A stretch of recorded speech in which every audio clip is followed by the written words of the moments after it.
Welcome to LC Screen Talk. My name is Larry, and this is my review of Mid-90s.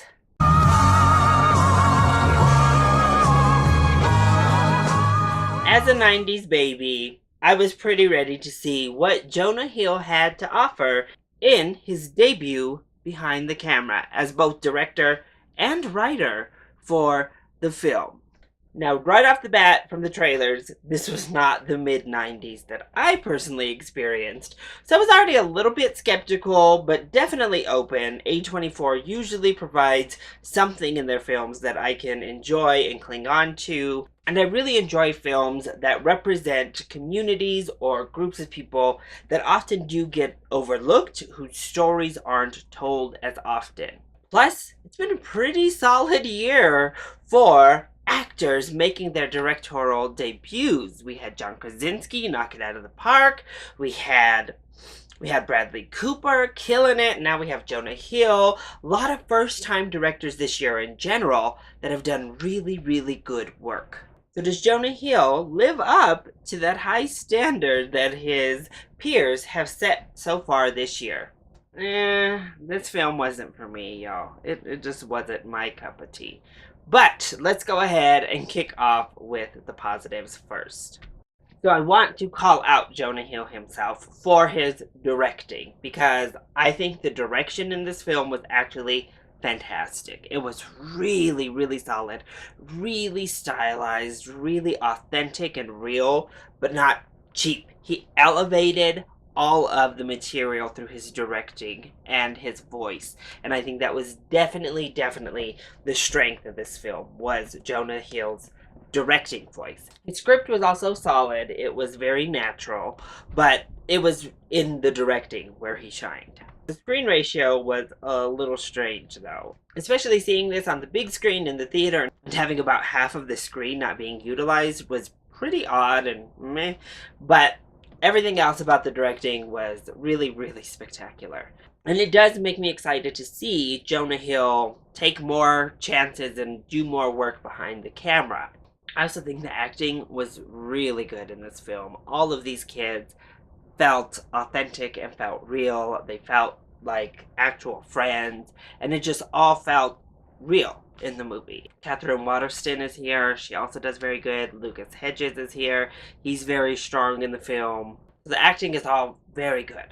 And I think there are poignant moments within the film. We have moments of clarity and moments of levity that really showcase and highlight this underlining idea of skating being an escape for these kids that come from negative backgrounds, that come from low-income situations, abusive situations, and what it means to them to be a part of this skating community and to have the release of skating. This activity that already feels like flying, that feels freeing, and what it means to these kids. And I think when we get those moments that showcase how important it is to have that, I think it was a really solid film.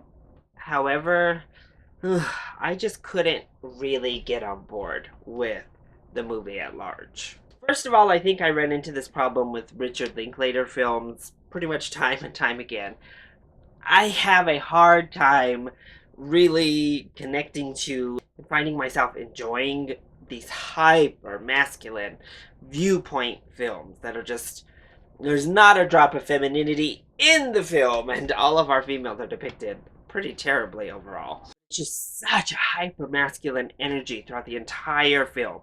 And when your movie relies on that atmosphere and just kind of like hanging out and living with and being a part of this community, I don't really have a good time because I don't really want to be hanging out and being a part of this community. So I kind of am like, oh no.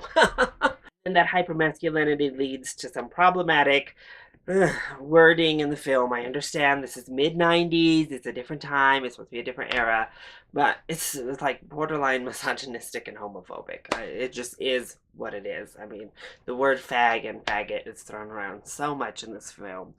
And the N-word is thrown around so much in this film. Of course, Jonah Hill makes sure that the N-word is spoken only from the black characters, which is a nice start, I guess. But we've criticized Quentin Tarantino for years over this, and now Jonah Hill has exemplified it again.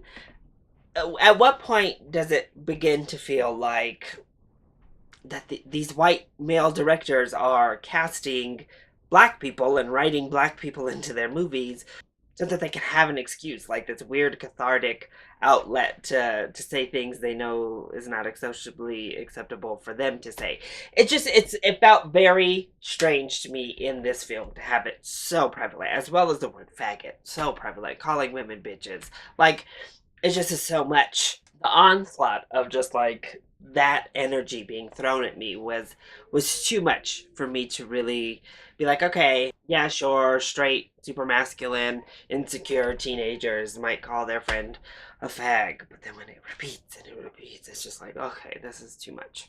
Also, that message about skating being an escape and being a form of escape from your life really gets lost in just kind of an onslaught of negativity. The film just lives in this really toxic place.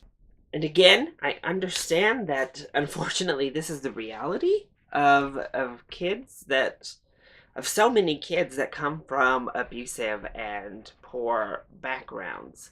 And it was sad. Um if this film had been about that sadness a little bit more, I think I would have been able to accept what it was that it was laying down and kind of just peeking into this life. But it really still was kind of celebratory in the ignorance, and I had a problem with that overall. Every time you thought we were getting to the cusp of breaking point within the film, we get a smile. We get to laugh. We get to have fun with it. A mom suddenly forgives these people for what they've done with her kid when 10 minutes ago we saw her not having it, and we see kids yelling in their parents' faces. I obviously related to our main character in a way that he was a kid. I mean, he was really, really a young kid trying to fit in, trying to escape the negativity of his own home and finding this other home. But then the path that it kind of went down from there, I don't know. It was sad, but it was being played as triumphant and kind of it's just the way of life, and I couldn't get on board with it. And just having like this freaking like maybe middle schooler, maybe doing these harsh drugs, smoking, drinking, having sex with this like 17-year-old girl. I was like, oh my god, why did we include this? Why is this in here, girl? You are, I mean, a pedophile. I know that you're not legally an adult yet, but that's disgusting. He looks like a freaking boy. I mean, what? The whole thing just kind of put me off. So I appreciate Jonah Hill's directing voice and the style he was able to put the film in, but this is definitely not one I enjoyed watching. It's not one that I would really want to revisit, and it's been done better. Showing the experience of poor kids, estranged, whether they be white, black, not really Mexican, but has been done better. We saw it done way better with the Florida Project. We saw it done way better with American Honey just in the past couple of years. And when it comes to kids from abusive or impoverished backgrounds finding escape through sport or art, it's been done way better millions of times. And I understand that not every movie needs to have that like triumphant lead in and that positive energy with the thing they love. But this just wasn't it for me. So I know a lot of people are loving it. I know it has a high critic score. Critics are eating it up. But this film was just not for me. So if it was based on my personal experience, I could say you could catch it for free on TV. I think maybe there's some stuff in there that you'll enjoy. But yeah, I don't think you need to pay money to go see this.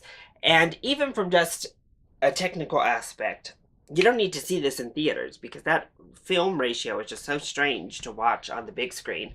It was probably much better viewing on your TV screen. There's no need to see it in the theater because there's nothing in here that is like theatrical and theatric worthy, and that film ratio is just a little strange to watch on a huge screen. So if you're interested, if you like these coming of age kind of gritty, dirty films, I'd say give this a rental. Otherwise, maybe watch it for free or skip it altogether. So that is my review of mid-90s. I hope you enjoyed it. If you did, go ahead, click like down below, and subscribe to the channel so you are always up to date on our latest videos. Also, join in on the discussion. Are you excited to see mid-90s, or have you already seen it? If you have, let me know your thoughts either in the comment section down below, or you can hit me up on Twitter. I love you all so much for your support. Mwah! Thank you for watching, and I'll see you next time. Bye!